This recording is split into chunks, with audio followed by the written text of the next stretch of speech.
Bismillahirrahmanirrahim.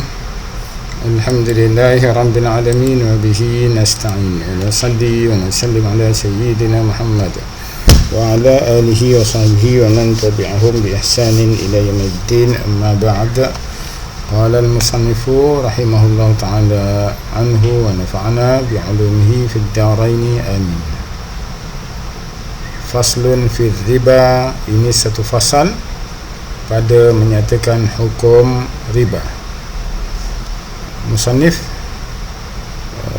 pengarang, penulis kepada kitab yang bertajuk Fathul Qarib Al-Mujib, bernama Syamsuddin Abi Abdullah Muhammad bin Qasim bin Muhammad Al-Gharabili Al-Syafi'i, yang dikenali sebagai Ibnu Qasim Al-Ghazi, yang lahir tahun 859 Hijrah dan meninggal pada tahun 918 Hijrah. Qala al-musannifu rahimahullah ta'ala anhu, faslun fi riba, fasal pada riba, hukum hakam riba, iaitulah dengan alif maksurah riba, alif maksurah, bukan riba ada hamzah, bukan, dia riba. Lughatan az-ziyadah, iaitulah bertambah atau bercambah. Dari segi syarak, muqabalatu 'iwadin bi akhar majhul at-tamathul fi mi'yar asy-syar'i halat al-aqdi aw ma'a ta'khirin fi 'iwadaini aw ahadihima. Dari segi syarak, riba bermaksud muqabalatu, bertukar-tukar barang, bi akhar, antara satu sama lain, majhulut tamathul, dalam keadaan tidak sama takaran timbangan dia, fi mi'yari syarak, menurut takaran timbangan syarak, halatal aqdi, sama ada pertukaran barang tu berlaku secara tunai ketika akad, atau ma'a ta'khirin fi wadaini, ataupun pertukaran barang tu berlaku takhir, selepas akad tu dia tak tukar barang lagi, kemudian ditangguh 1 hari, 2 hari, seminggu, ataupun beberapa lama selepas akad barulah berlaku pertukaran kedua pihak itu barang satu sama lain. Au ahadihimah, ataupun pertukaran barang itu satu pihak tunai ketika akad, satu pihak lagi tangguh. Wariba, dan bermula riba itu haramun, hukumnya haram.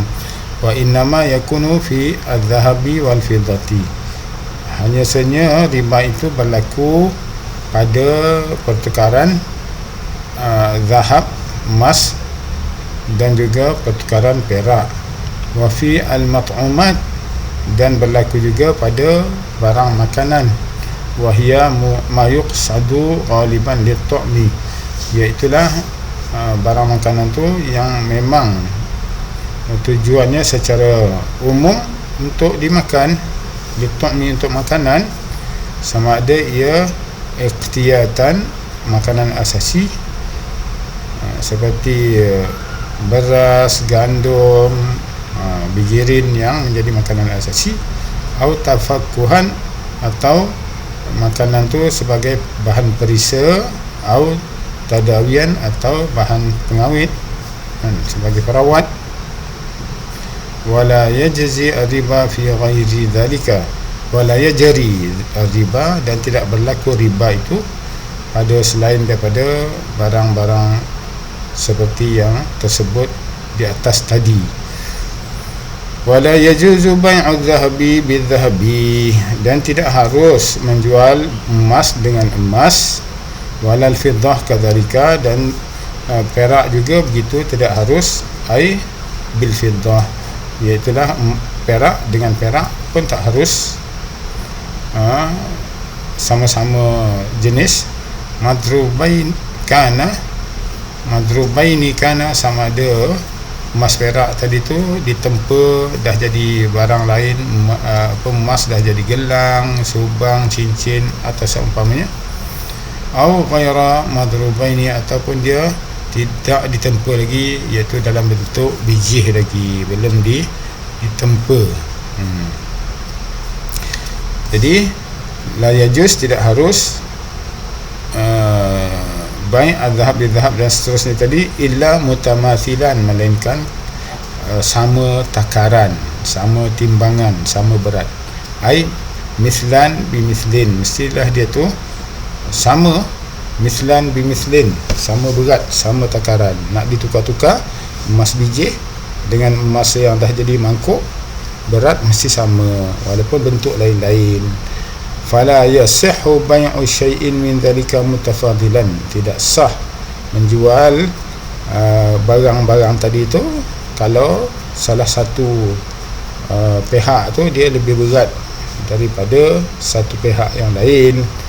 Contohnya biji tu dijual 1 kilo, dapatlah satu bentuk mangkuk emas beratnya setengah kilo, tak boleh, walaupun bentuk dah lain tapi berat mesti sama. Kalau 1 kilo biji tukar dengan apa sekali bentuk, mesti sekilo juga berat dia. Emas lah, emas sama emas, perak dengan perak.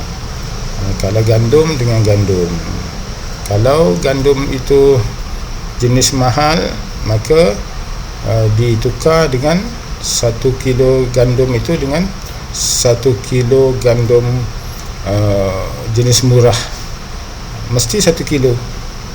Tak boleh 1 kilo gandum mahal ditukar dengan 10 kilo gandum murah, itu riba. Walau jenis lain-lain, walaupun kualiti lain-lain, namun jenisnya sama, mesti ditukar dengan sama takaran. Wa qawluhu naqdan ay halan yadan biyadin, kata sahibul matni, naqdan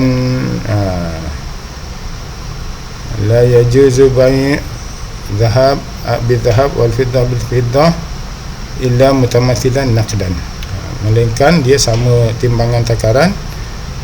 Naqdan mestilah cash. Pertama, dia mesti sama berat, ditukar-tukar tadi tu. Keduanya mestilah pertukaran tu cash, yadan biyadin. Mesti kedua-dua pihak serah secara tunai. Tak boleh satu pihak tangguh lewat, satu pihak tunai, tak boleh. Dia mesti kedua pihak serentak, yadan biyadin. Falau bi'a syai'un min dhalika mu'ajjalan, kalau dijual sebahagian daripada yang demikian itu, sama ada emas, perak atau umat makanan tadi itu, mu'ajjalan, secara tangguh, lam yasih, tidak sah jual beli itu. Mesti tunai, kedua-dua pihak mesti serah dan terima waktu yang sama. Waktu yang sama. Kalau satu pihak tangguh, tak boleh. Sebab bila dia tangguh, boleh jadi harga telah berlain, kan? Harga telah berubah. Dalam satu hari harga berubah, kan? Sebab tu kena cash. Wala yasihu bai'u mabta'uhu syakhsun hatta yaqbiduhu, tidak sah menjual barang apa yang telah dia jual oleh seseorang tu jual, sehinggalah yaqbiduhu, sehinggalah dia dapat barang yang dia beli dan si penjual dah serah. Jadi banyak tu boleh diertikan sebagai penjual, banyak juga boleh diertikan sebagai pembeli, ya. Tidak sah jual beli apa yang dia jual dan dia beli tu, seseorang tu dia jual dan dia beli, hatta yaqbidu, sehingga dia dapat apa yang dia beli. Apa yang dia beli, sawa'un ba'ahu lil ba'i' aw li ghairihi, tak kira dia jual tu ataupun dia beli tu untuk, sama ada dijual untuk orang yang membeli, memang dia orang tu beli untuk diri dia, atau li ghairihi, dia beli untuk orang lain. Jadi barang tu selagi tak sampai ke tangan orang yang membeli, hanya baru sampai ke tangan wakilnya sahaja, maka jual beli belum sah lagi. Mesti sampai kepada orang yang membeli. Kalau sampai ke tangan wakil, maka tengok dulu bagaimana akad wakil itu, akad wakalah kan. Wala yajuzu bai'ul laham bil hayawan, tidak harus menjual daging ditukar dengan binatang. Sawaun kana min jinsihi, sama ada daging itu sama jenis dengan binatang itu. Kabailah misyatin bisyah, seperti menjual daging kambing dengan kambing hidup. Aw min ghairi jinsihi, ataupun jual daging itu dengan binatang yang bukan jenisnya, tapi min makulin, tapi boleh dimakan juga, seperti menjual lahmi baqaratin, menjual daging lembu dengan kambing hidup. Wallahu ta'ala a'lam.